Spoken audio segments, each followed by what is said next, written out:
Avi, welcome to Australia via Zoom, and thanks for joining us and thanks for your time.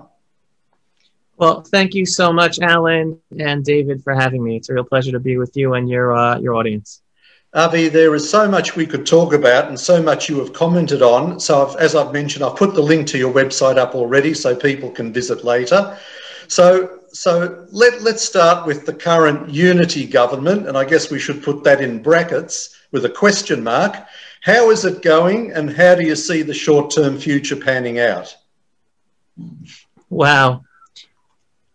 Yeah, I would not call it a unity government at all. Basically, this is an everything but Benjamin Netanyahu government, where the only glue that sticks all of the parties together is that desire / hatred or animosity towards Benjamin Netanyahu to do everything in their power that he not be prime minister. And as everyone knows, that being the only glue, there is no ideological agenda that ties any of these parties together. And it's a very dangerous government for Israel because you have, in a sense, right-wing parties, the Prime Minister's party, Naftali Bennett, and Gideon Sa'ar's party, New Hope, both right-wingers and their parties, right-wing parties, in a sense, giving legitimacy and working with parties like the anti-Zionist Meretz party, or whether it's not an anti-Zionist party, but a party that has members who are anti-Zionists within their ranks in the Knesset, as well as the Muslim Brotherhood, Ram party, in the government. And obviously that makes this a government where you can't get anything done. And they basically said, because we know we have these differences, well, we're not going to deal with ideological issues. We're just going to deal with social issues. However, in today's environment, specifically for Israel, in terms of security, political issues, everything is an ideological issue. There is no vacuum. Everyday ideological issues come up. And in a sense, even though Naftali Bennett touts himself as a right-winger, the person who actually is in charge of foreign policy in this government is Yair Lapid, who is not a right-winger. I mean, he claims that he's center-right. I will claim that he is center-left. And he is doing tremendous harm to Israel's foreign policy. Just in the short few weeks we've already had, basically undoing many of the long-term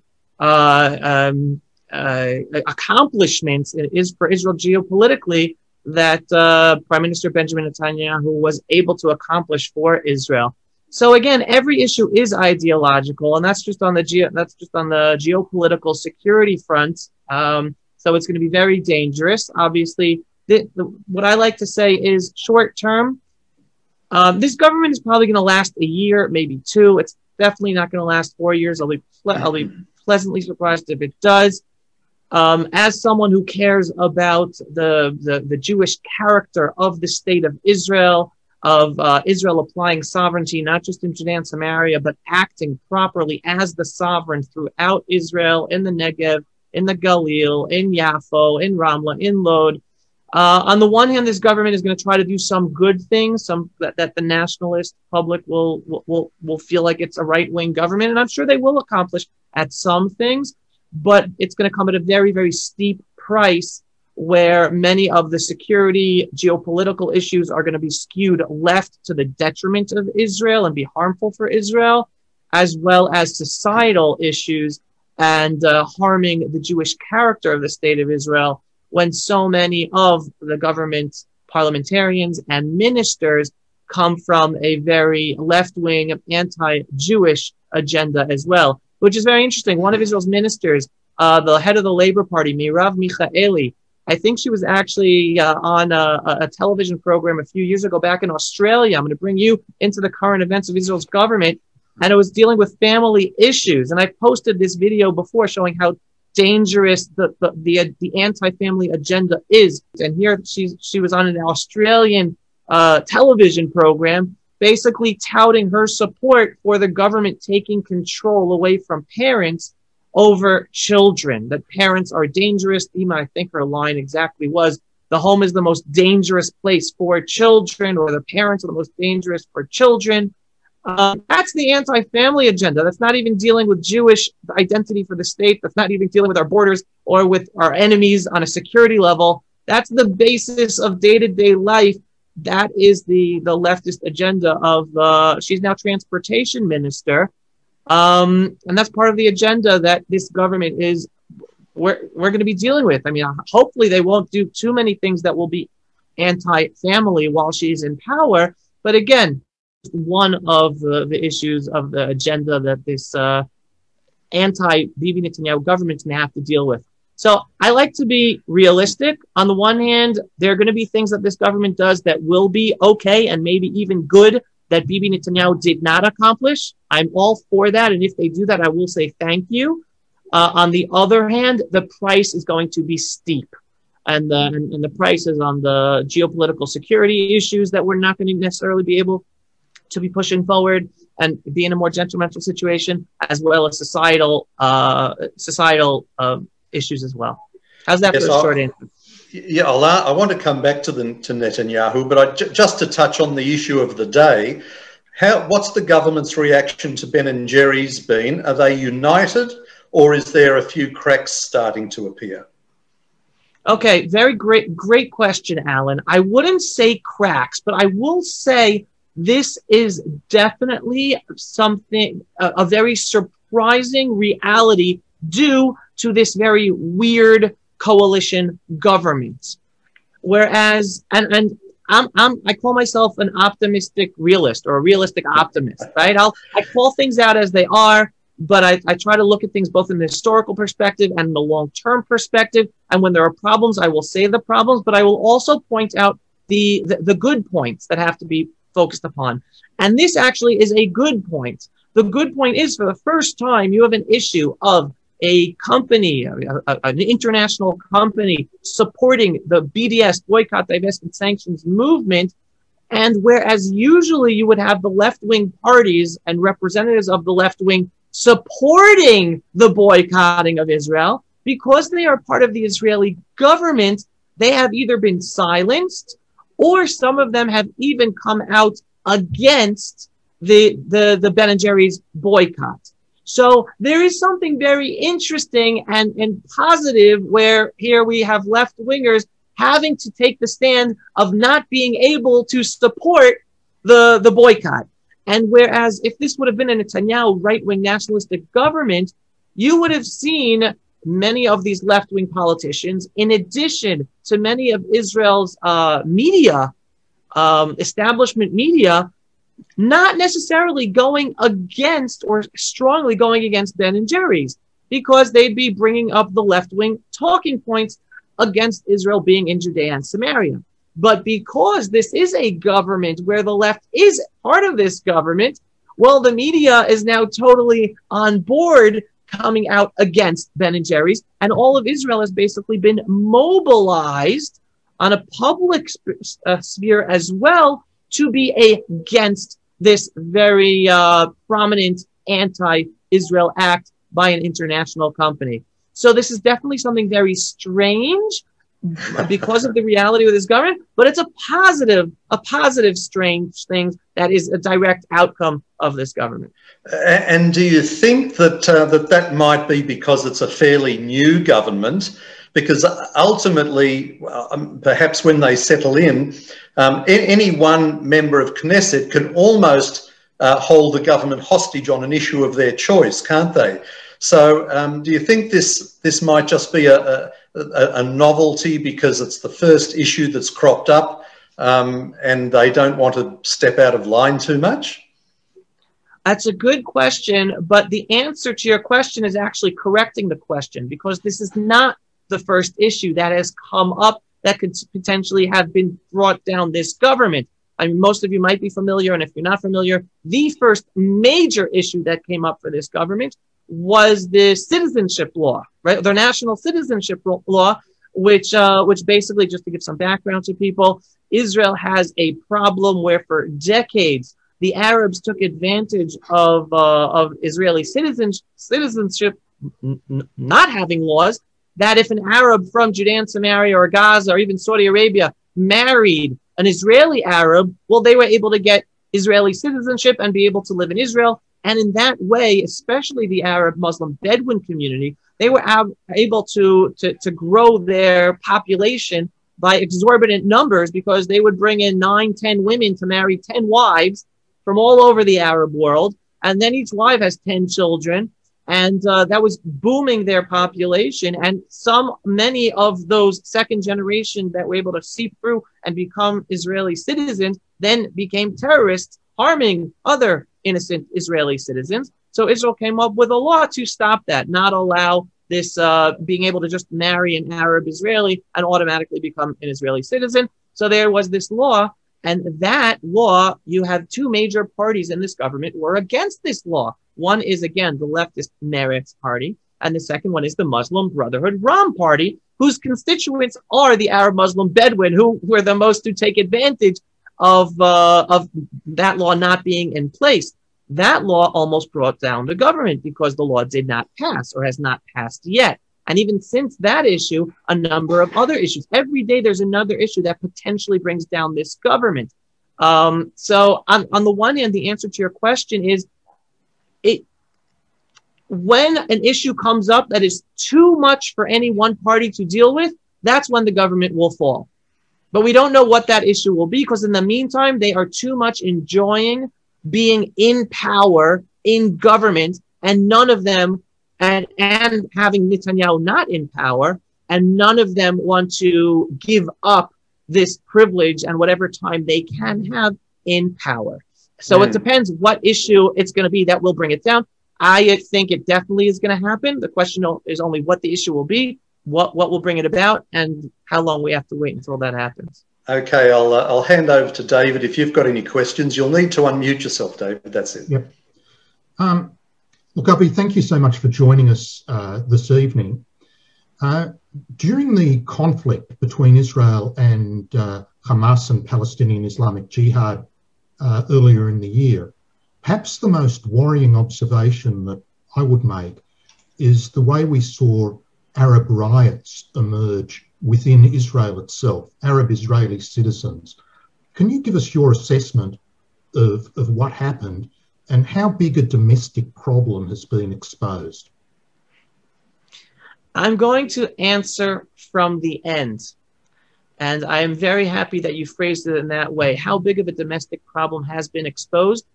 And first of all, the key word in what you're saying is exposed. I think the problem that has been exposed is key to moving forward for Israel. And while what we witnessed is horrible and painful and extremely hard for many Jews around the world, and especially Israelis, Jewish Israelis, to internalize, like, what in the world just happened, but it is critical that it did happen. That is, again, I'm the realistic optimist. I'm someone who for years has been telling people, folks, this conflict is not about Judea and Samaria.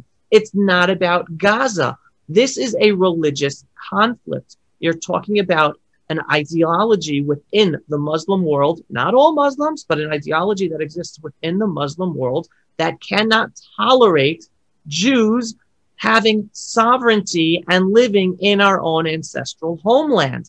That ideology does not stop at a designed border. It exists within an Arab Muslim population around the world, whether one lives in Riyadh, in Paris, in Ramallah, in Gaza City, or in Lod, or in Haifa, or Jerusalem.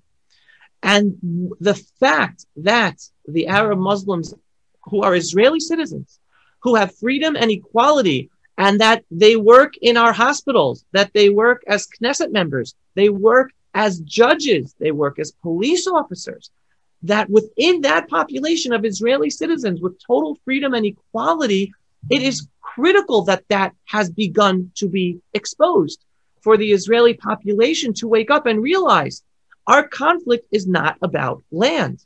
It's not if we get out of Gaza, we'll have peace. It's not if we destroy every settlement in Judea and Samaria and just put up a big fence and a border and say, hey, world, we now have peace. There are no Jews in Judea and Samaria.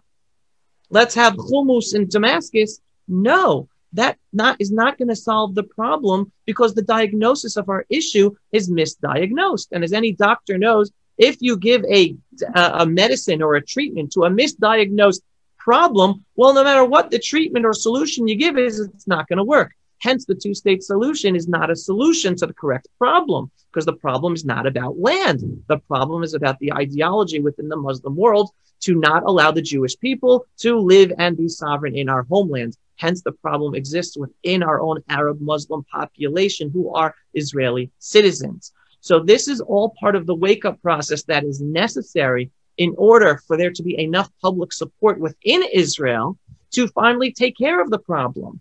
And I want to make myself perfectly clear. I have nothing against Arab Muslims. I have nothing against Arab Muslims who are Israeli citizens. I have a problem with Arab Muslims who are Israeli citizens who, instead of being grateful for the freedom and equality they have as Israeli citizens, which they cannot have in any other Arab Muslim country across the Middle East, because if you're a Sunni Muslim living in a Shiite country, you're persecuted. If you're a Shiite Muslim living in a Sunni country, you're persecuted. Women don't have free rights and equality. Gays don't have free rights and equality. The only place where a Sunni Muslim, a Shiite Muslim, a female Muslim, a gay Muslim can live day in and day out without the fear of being killed and having freedom and equality is the Jewish state of Israel. So any Arab Muslim who agrees in living peacefully with us, knowing how grateful and blessed they are to live in the Jewish state of Israel, they can live peacefully with us.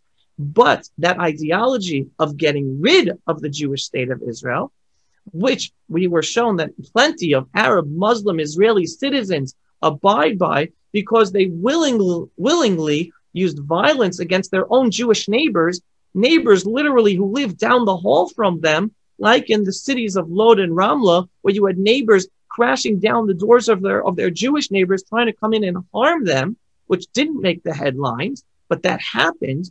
Well, that is a problem that has to be dealt with. And it's only going to be dealt with when there is enough understanding within the Jewish Israeli public to deal with that problem. And not enough Israelis understand it.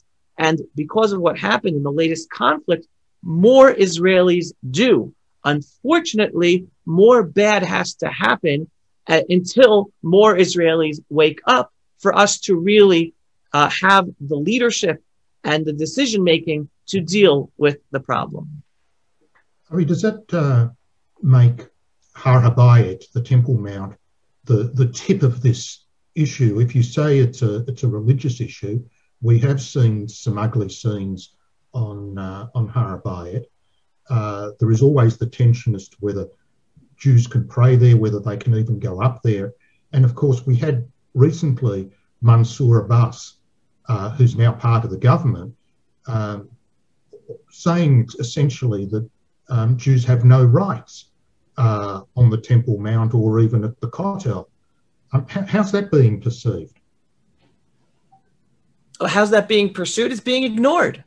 It's being ignored because most of Jewish leadership around the world, even religious leadership, and most of Israeli political leadership just sweep that issue under the rug because they're all under the assumption that if we just appease the Muslim world, well, we'll have peace.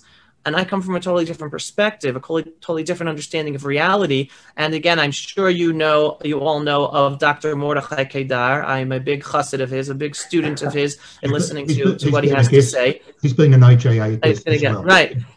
Right. So understanding that this is a religious issue, my perspective is the only way to pursue a peaceful future for all of us. I'm not just talking for Israel, and I want to take advantage of this moment actually to emphasize Israel is the front lines of the whole freedom-loving world.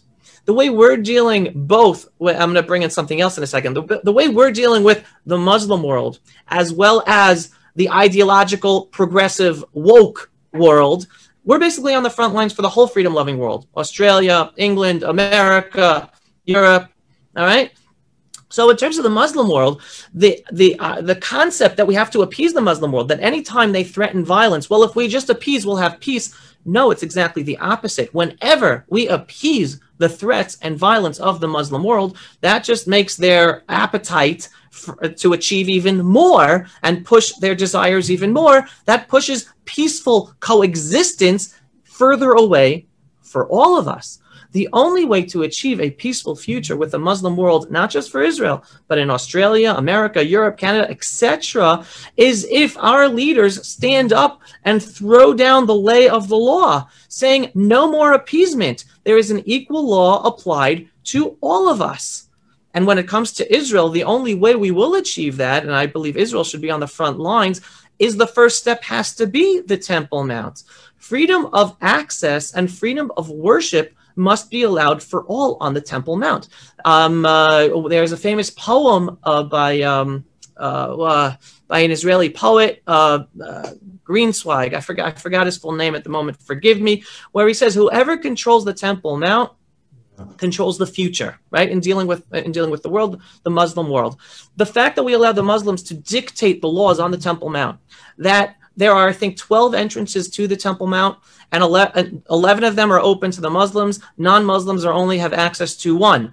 Muslims have access to the Temple Mount whenever they want. There are only certain hours in the day for non-Muslims, Jews and Christians, are allowed to visit the Temple Mount. And obviously, prayer, at least publicly or loudly, for non-Muslims is forbidden. Well, so long as we appease these dictates of the Muslim world, we're pushing peace further away. The solution to achieving a great peaceful future with the Muslim world is by finally the Israeli government standing up for what is right and just for all of humanity, saying, hey, this is the holiest place for the Jewish people. It also happens to be holy to other people in the world. It's one of the most sought after tourist attractions.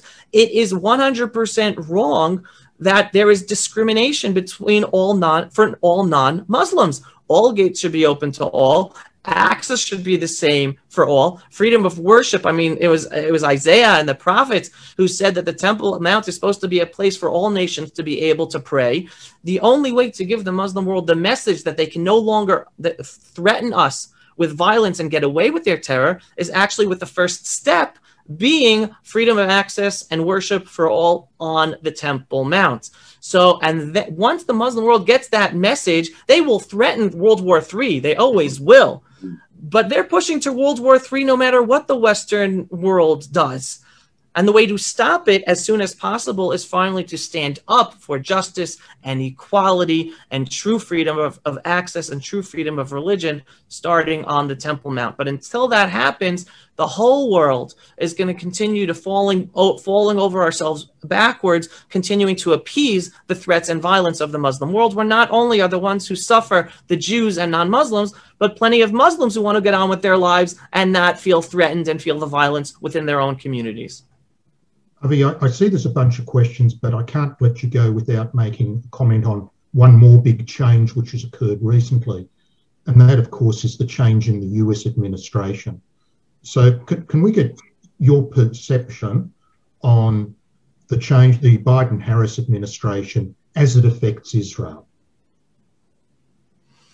Yes, sure. First of all, I think it is important to understand just 2 years ago, we were probably living in the most idyllic reality, geopolitical reality ever, not just for Israel, but for the freedom-loving world.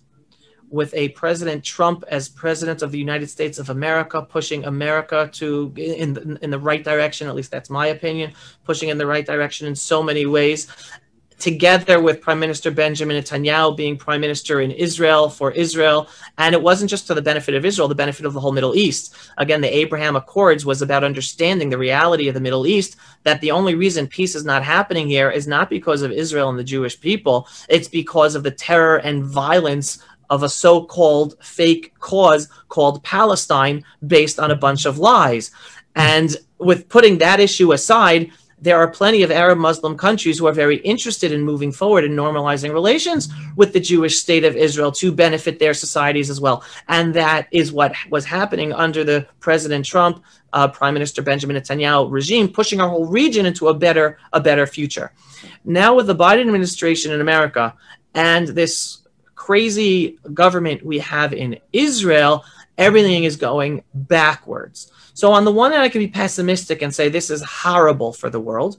However, again, I'm a long-term thinker and I'm an optimist when it comes to it. So while things are going backwards, to the extent that the Biden administration is walking back all of the fabulous initiatives that Trump and Netanyahu made in order to push peace, a true peace in the Middle East possible via the Abraham Accords, the Biden administration is pushing everything backwards. Just to give one example, the Trump administration set up like a multi-billion-dollar Abraham Accords fund to push forward joint projects between Israel and those countries that normalized relations with Israel. That's to the benefit of the whole Middle East, right? That's about pushing a peaceful future, right? So you'd think any administration interested in a peaceful future for the Middle East, they would support that. No, the Biden administration pulled the cord on that, pulled all the money from that fund. You say you're interested in peace, yet you're pulling the cord on the most one of the best policies instituted to push forward a peaceful future for the whole region. So unfortunately, the negatives are there and things are going to go backwards. But just as I mentioned before, in terms of the recent Gaza conflict, which exposed that Israel has a problem with a percentage of the Arab Muslim Israeli citizen population.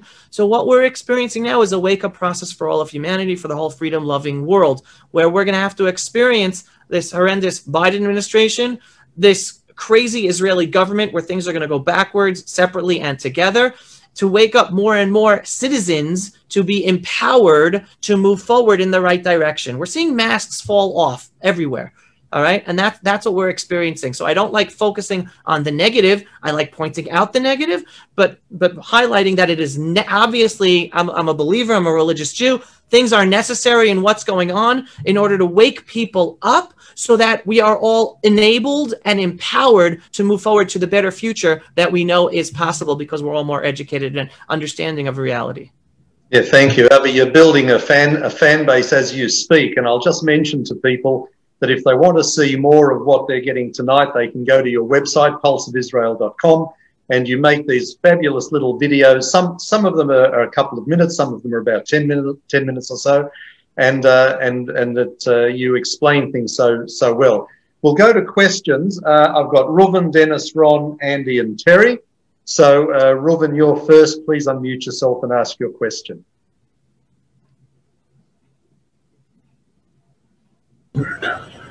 Hi, Avi. Thank you for your presentation. Avi, you mentioned it's a religious but what difference? Religious war, nothing to do with land. 100% agree, it's nothing to do with land. But I don't consider Judaism a religion. We are a political entity. The Torah Shebiktav is our statute law, etc., etc. So we have an obligation as a Jewish nation to reinstate Zion. Okay, if we can't at the moment build a Beit HaMikdash, at least clear the way for it. The objective of the mosque being there is to say, look, we don't count anymore. This is going to take over and to prevent us from doing it. So why do we have to put up with such things? First of all, thank you so much for the question. What exactly are you asking that you want me to answer? Why are we allowing the reality to be the reality? Yeah, I think so. I think that's what Reuven's just muted himself, or he's been muted.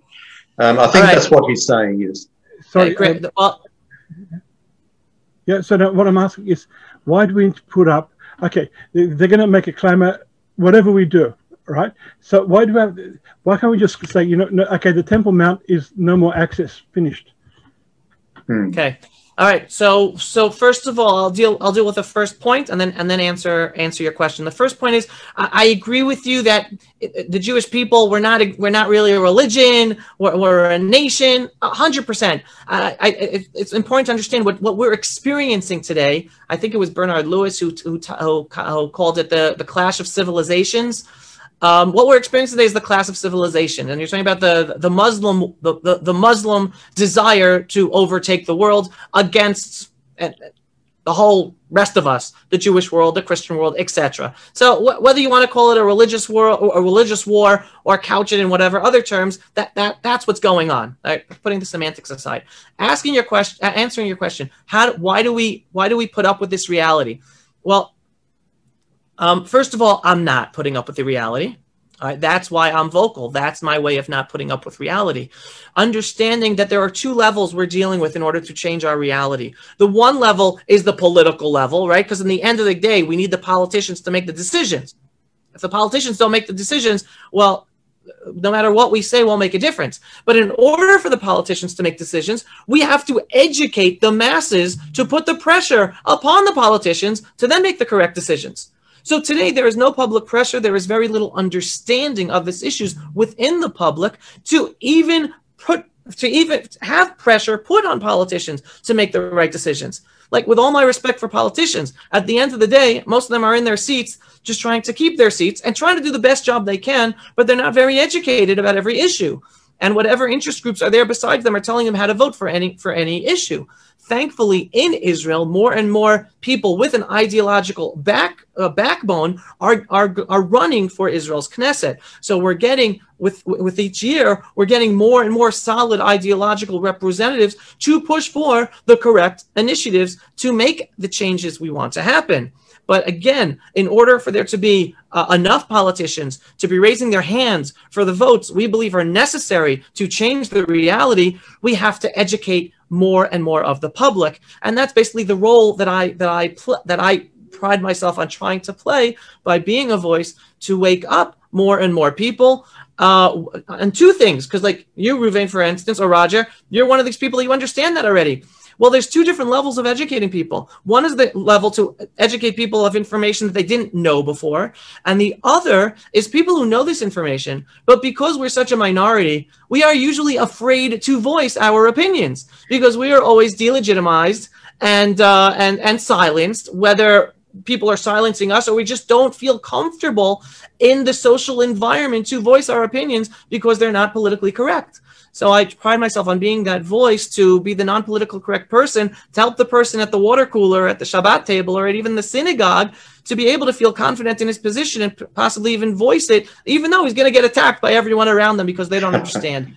So the process we're going through is an educational process that is necessary in order we get enough support to then be able to have our politicians make the decisions necessary. We still have to call them out when they're not making those decisions, but we can't delude ourselves to be thinking, well, they should be making these decisions where most of the populace isn't even there asking for them to make those decisions. Yeah, well said. Dennis, your turn. Please unmute yourself. Just say we've got quite a few people lined up, so we'll try to keep the answers, the questions and answers brief as possible, please. And I might just mention, I forgot to mention, just please single questions, no double barrel ones because they take up too much time, unfortunately. Dennis. Thank you. Avi, I watch quite a few of your broadcasts, so I'm very familiar with your views. There's been, the now opposition leader, Benjamin Netanyahu, has made a lot of noise about the fact that the new government is weakening Israel's defense stance, both vis-a-vis Iran and also with regard to the Palestinians. How weakened is this government, or are they going to follow the same military pursuits in defense of Israel that the Netanyahu government did? Okay, great question. I want to start by throwing a positive in there, all right? Because I think life is complex. Not everything is black and white. There was always gray. What's a positive? What's a gray out there? I'm going to delineate a few examples in a minute of showing what opposition leader Benjamin Netanyahu is talking about.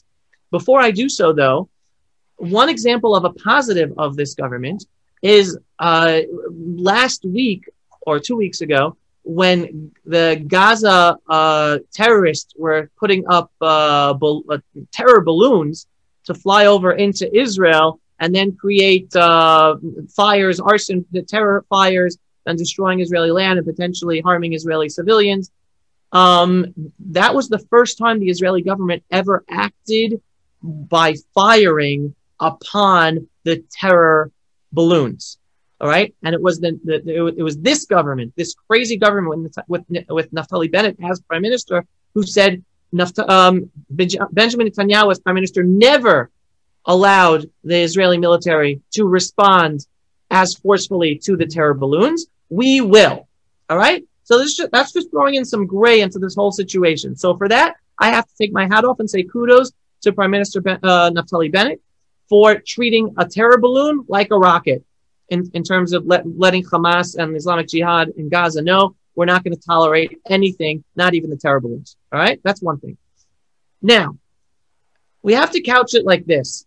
A major difference between Benjamin Netanyahu and most other politicians in Israel is Netanyahu's long-term strategic brilliance that many other Israeli politicians don't have.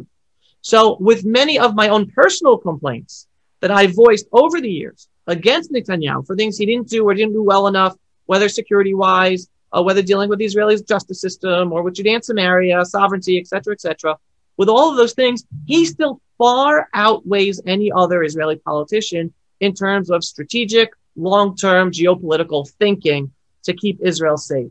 So while on the one hand, what Naftali Bennett, in terms of treating a terror balloon like a rocket, is good, that's not as important as standing up to the United States of America against another bad Iranian nuclear deal. Okay? And this government, the foreign minister of Israel, Yair Lapid, who it embarrasses me, I feel embarrassed to even call him foreign minister, that he's even in that position. Basically, he's running around the world. In a sense, he basically said, we're not going to do anything without your permission, America. He said that straight out. Which, whether that means, one, you go with the deal, we're going to live with your deal. Well, we'll voice our opposition, but we're going to live with the deal. Or two, if we want to do anything against Iran, well, we're going to ask for your permission first. Whereas Benjamin Netanyahu, he never did that. There might have been some things he told American governments beforehand just to keep an even keel, but he never asked for permission. If Israel needs to do something in order to defend itself, we will do it, whether America is giving us that permission or not. So there's that strategic thinking and standing up for the best interest of Israel, taking into consideration the risks of geopolitics. That's something that Netanyahu has that this government does not have. It was a huge mistake for Yair Lapid, foreign minister, to say publicly, oh, we will let you know everything first, basically saying we're not going to do anything without your permission. So that's geopolitical long-term mistake number one that weakens Israel with regards to Iran. The second thing, in terms of long-term thinking, has to do with Israel's geopolitical situation with European countries.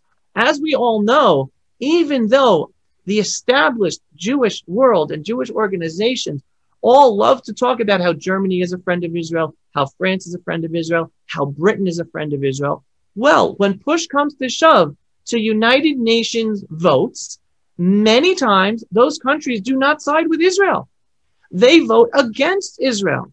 And over the years, Benjamin Netanyahu strategically built up strategic relationships with Eastern European countries like Poland and Hungary and some of the other Russia satellite countries. Now, many Jews have a problem with that, especially many Jews abroad, America, Britain, Australia, they have a problem with that because in the Jewish eye, in the establishment Jewish eye, these Eastern European countries have a lot of baggage of anti-Semitism. Therefore, it is wrong for Israel, the Jewish state of Israel, to cozy up and develop these strategic relationships with Eastern European countries. And they've always been against that. And that's the line that Foreign Minister Yair Lapid is now going. He's now been having meetings with European leaders. He created a diplomatic crisis with Poland, one of Israel's best friends in the United Nations. It is always voting with Israel in the United Nations, as opposed to France, Britain, and Germany. That's Poland, with all of the history, with all of the baggage. And our foreign minister just had a diplomatic crisis with Poland. And on the other hand, he's meeting all the Western European leaders. Well, the Netanyahu government, says, listen, short-term and long-term, the United Nations is a danger for Israel. Therefore, we have to develop relations with the countries based on interests, where it's our own. Well, we have the same interests on the world stage to vote with one another, regardless of the baggage, historic baggage, as opposed to just going according to what the feeling that, we have to stick with the Western European countries, even though they put on a show of being close to Israel, but yet they vote against us, and we can't trust them. It's the Western European governments who are giving billions of dollars to anti-Israel nonprofit organizations day in and day out. So while they profess to be pro-Israel, and the Jewish world and the establishment Jewish world loves being cozy with Western European countries, but on the day-to-day, it's what are your actions? And the actions of these Western European governments is funding the ultimate destruction of Israel via anti-Israel organizations. And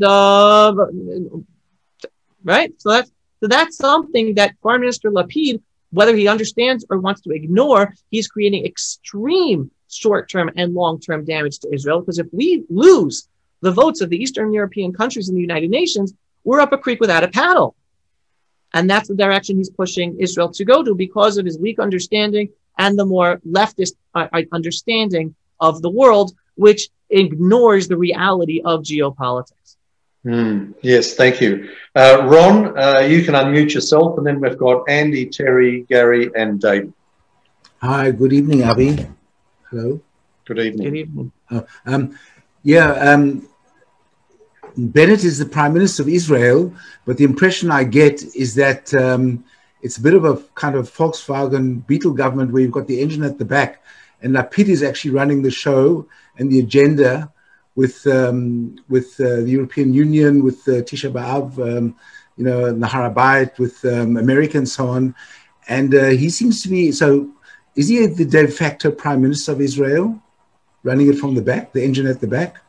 Well, I think you in Australia and and Hugh in Britain will understand this, since you guys understand coalition politics. How much power can a prime minister of 6 seats have in a coalition of 61? I mean, we're just talking basic math. You don't have to be a magician or a brain scientist to understand the real day-to-day politics of managing a coalition. So Lapid is the head of the biggest party in the coalition of 17 seats. Naftali Bennett is the head of a party of 6. So even though he is prime minister, on the one hand, to run a coalition of 61 when you're just the head of a party of 6, well, you're talking about unbelievable challenges to push forward your agenda, just your own personal agenda of your party. Forget about the agenda of your coalition with so many conflicts of interest within that own coalition. And then on top of that, you have Yair Lapid, who is in charge of Israel's foreign ministry. Now, just having being in charge of Israel's foreign ministry, meaning he is the de facto person in charge of Israel's foreign policy. Well, then how much input does the prime minister of a party of 6 have on Israel's foreign policy? Yair Lapid is in charge of all the budgets. He's in charge of all the trips. He's in charge of all the messaging on a foreign policy level. So it's just the reality of the ground. Now, I'm going to go back. I'm going to take a step back and give a little fuller picture of this. Over the years, Netanyahu has been criticized for neutering Israel's foreign ministry. And little by little, he was taking out initiatives and projects that, in a sense, belong in the foreign ministry and pushing them off to different ministers under new created ministries or whatever it is. But he was basically neutering Israel's foreign ministry, and he was criticized for that all the time. And what Yair Lapid is trying to do is undo all of that. He's trying to take everything away that Netanyahu took out of the foreign ministry and bring it back to the foreign ministry. You have to understand what this is about, because Netanyahu understood, working in politics since he first began as prime minister back in 1996, that unfortunately Israel's foreign ministry does not take orders from the prime minister. It acts independently, and it is an independent arm of the leftist ideological agenda of Israel on the world stage. So Netanyahu understood in order for him as prime minister to push forward his political agenda for the benefit of strengthening Israel, he had to be in charge of Israel's foreign policy, and then whatever damage the foreign ministry does, well, it would do, because it wasn't those situations. But the purpose, the strategic purpose of him neutering the foreign ministry was to bolster the foreign policy of Israel, so that it went according to what the populace voted for in having a Likud-led Bibi Netanyahu government. Because if the foreign ministry would be totally in power of foreign policy, no matter how many times we voted for Netanyahu, foreign policy would be led by the foreign ministry with very little input of the prime minister. And that's even when the prime minister has 40 seats. So that's just giving a little realpolitik insight to the situation.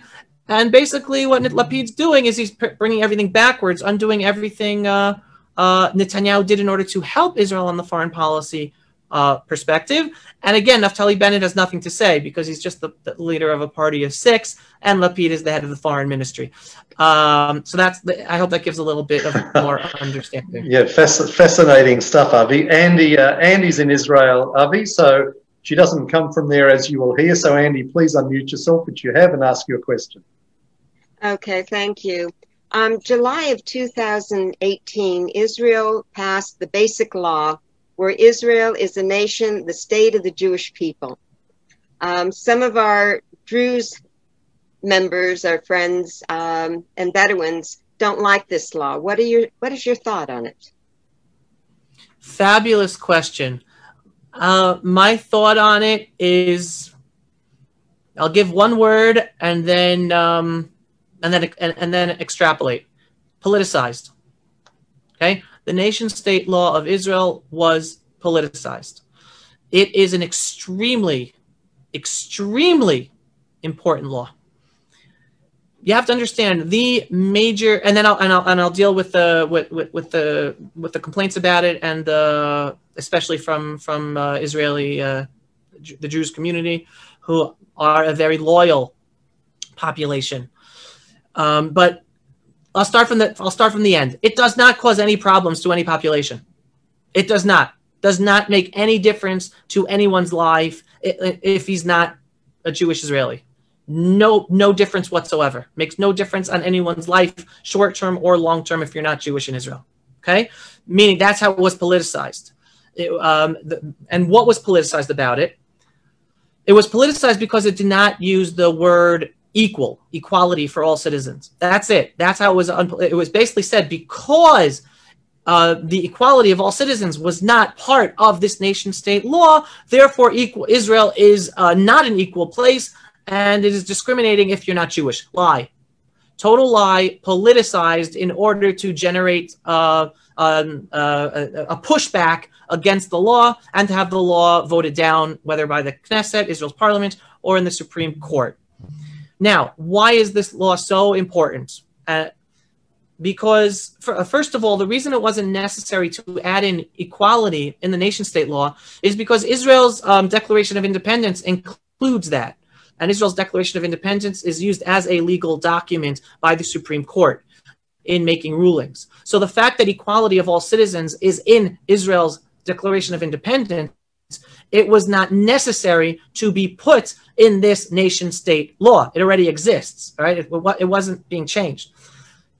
The nation-state law is critical because Israel's Supreme Court, little by little, has been hammering away at the Jewish character of the state of Israel using the equality wording of Israel's Declaration of Independence.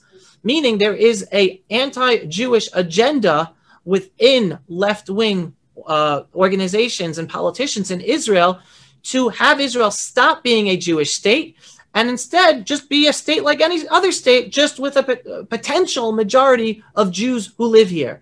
Meaning that there should not be any laws whatsoever that have to deal with the Jewish people. For instance, one law that the Supreme Court just knocked down was a Passover law, where hospitals were only allowed to have kosher for Passover food in hospitals. All right. Now, what's the reason that law exists in Israel? Well, it doesn't mean no one can eat on Passover. There will be food in the hospitals for everyone to eat. It just ensured that for religious Jews in the Jewish state of Israel to be able to be around food in the hospital, that the food of the hospitals should be kosher for Passover. Those of you who do not are unfamiliar with Jewish law, so those who follow Jewish law, Passover, we're not allowed to eat non-kosher food. We're not even allowed to see non-kosher food. So if I'm living in Perth, Australia, and I go into a supermarket, so obviously I'm going to see non-kosher food, right? Nothing I could do about it. That's life. The law is not there for me to not be able to not do something I can't not do. But in the Jewish state of Israel, it's possible that we have the structure where everyone would be fine, and then the Jewish population that follows Jewish law would be able to benefit. Meaning food will be available for all, and they just ensure that during those 7 days of Passover, it happens to be kosher for Passover, so there's no issue for religious Jews to be in the hospital and get care in the hospital. And the Supreme Court shot down this law, right, based on that it's not equal. So that's just one example of how the justice system in Israel with the Supreme Court is little by little eroding the Jewish character of the state of Israel, where we thought that we would be in the state where it is for the Jewish people to have their right to their own homeland and be safe in our own homeland, where everyone else can live and have freedom and equality. Well, there is the agenda to erase that. And it just happens to be a state where, like France, like Australia, where there are no special laws that pertain to the Jewish population, in order to give it the Jewish character of the state. And again, it's just as like France or England, where it happens to have a majority Jewish population. So this nation state law was meant to be a legal document so that when issues that would deal with the Jewish character of the state of Israel would come up in the Supreme Court, they would have this document, this legal document saying, this is the nation state of the Jewish people. Hence, these laws are fine, because they strengthen the Jewish character of the state of Israel.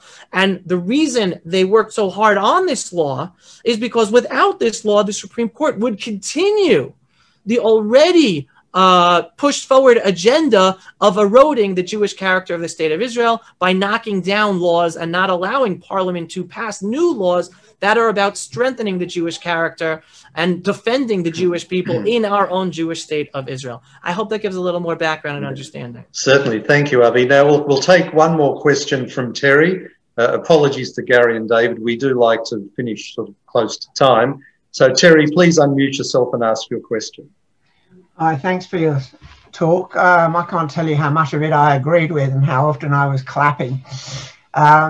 One thing that resonates with me more than anything else you said is the question of the two-state solution not being the two-state solution. There is no solution in creating a Palestinian state. We all know that. The problem is that when you look worldwide, even Israel's friends in the political world always say we support Israel, and of course we support the two-state solution. Is there an Israeli government? Will there be an Israeli government that actually adopts the reality of the current situation and says, look, we no longer believe in this. We're not prepared to go along with it? Yeah, great question, Terry. And listen, we had the closest government ever just when Prime Minister Benjamin Netanyahu was prime minister and Trump was president like 2 years ago before the elections, where we finally had not just the agreement within most of Israel's government, but also with the support of the United States of America, understanding that not only is the two-state solution not a solution to a problem, but actually that doesn't even recognize the reality on the ground. So it can't solve anything because it can't even be implemented. And that was the first time where sovereignty in Judea and Samaria was the public policy of an Israeli government and the U.S. government. Now, are we ever going to come to a place where, again, we're going to have an Israeli government and a U.S. government together at the same time for us to be able to implement sovereignty? Well, I hope so. When it will happen, I don't know. But again, like I told you, I'm a realistic optimist. I'm also a believer in the one above.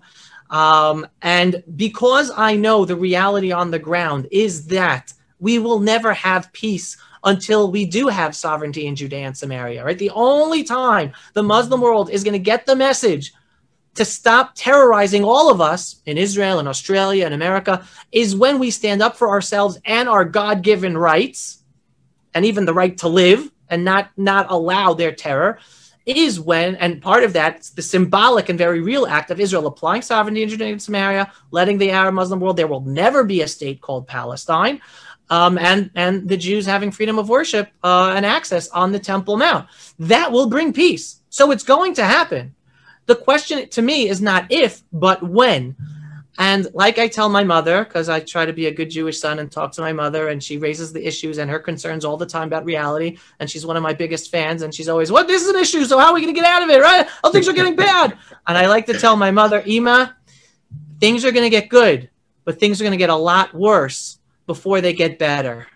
So again, as a believing Jew, as a student of history, we have to, one, understand unexpected things happen, right?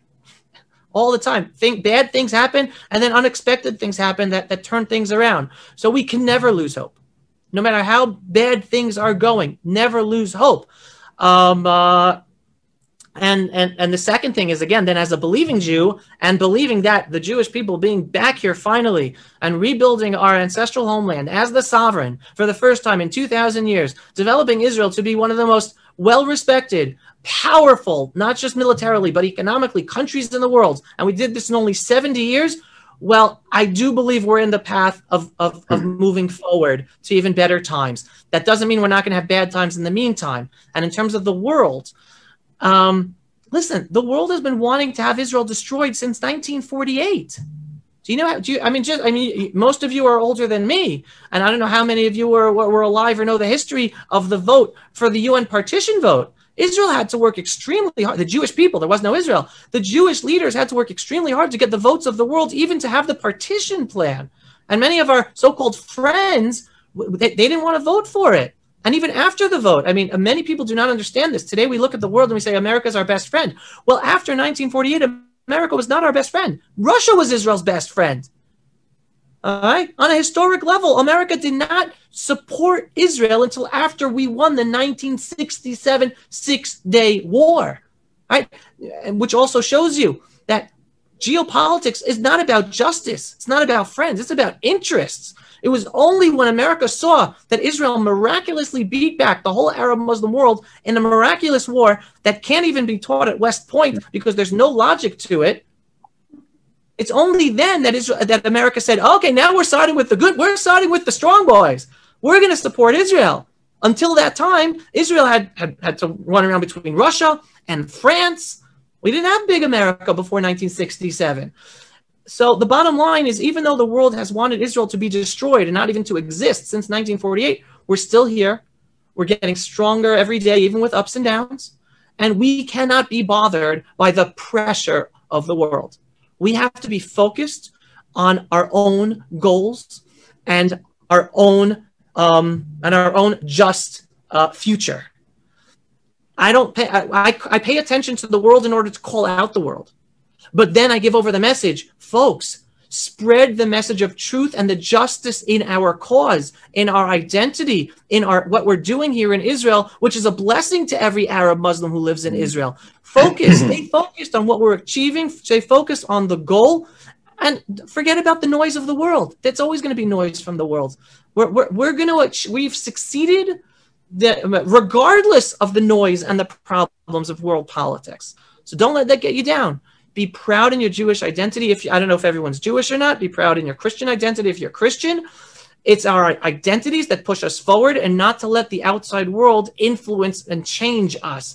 But it's our strong identity and who we are and what our purpose is, and feeling pride in the Jewish state of Israel that will push us forward to succeed, both as the state of Israel and as the Jewish people, regardless of where you're living. And my final and I have to push this out there for all the Jews out there listening. Please, please, please start thinking of coming home. Please, please. This is where we need you. This is where our future is. And I think with each day, we're seeing the signs more and more that even though, I mean, I was blessed to grow up in America, the 70s, 80s, and 90s, life was great. Not very little anti-Semitism, Jewish American, American Jew, right? That was the argument. Life was great. Little by little, we're realizing history's repeating itself. History's repeating itself. Yeah. And every few years, the Jews had to migrate. We were kicked out of Poland, kicked out of France, kicked out of Britain, kicked out of the Arab world, kicked out of Germany. Come home. Let's start planning. At least start planning. At least start planning, and let me know if you need help, and let me know when you get here. We have our challenges. We have our problems. Nothing's perfect. But again, it's just noise. It's about us being focused on our true purpose, our true identity, and moving forward, trying to make the best of life, which life is never perfect, no matter where you are or what you're doing. And on that inspirational note, Avi, we want to say thank you. We do need to finish up. Avi, thanks so much. Everything that you've said resonates with this audience, I can tell you. Your depth of understanding is fabulous, and you articulate it so well. I'll just mention again, thepulseofisrael.com. If people like what they see, they can go to your website and see a lot more of this. And I imagine, Avi, if people are inclined to donate, you wouldn't say no. Yeah, well, first of all, Alan, again, thank you, and David, for having me on your platform. Very, very grateful and thankful for that. And again, I imagine most of you know online censorship is growing by the day, and we are being hit every angle, every day from a different direction. My whole company was deplatformed from Facebook. They put us back on, but any day we could be totally off of Facebook. Vimeo deplatformed us. PayPal just deplatformed us. We're not able to get donations from PayPal. So first of all, the best way, if you are interested in continuing to hear the messages from my voice from the Pulse of Israel, the best way is to sign up for our newsletter at thepulseofisrael.com. Would be wonderful to have you guys on board as subscribers. And then anytime you have questions or comments, just email them. I'll get to them as soon as I can. And yes, any donation is greatly, greatly welcomed, because the online world is not our friend. And it's a daily challenge to ensure that we're continuing this work to get these messages out there to people. So okay, thank you, Avi. Pulse of Israel, frontline videos from the Holy Land. Support our work by donating today.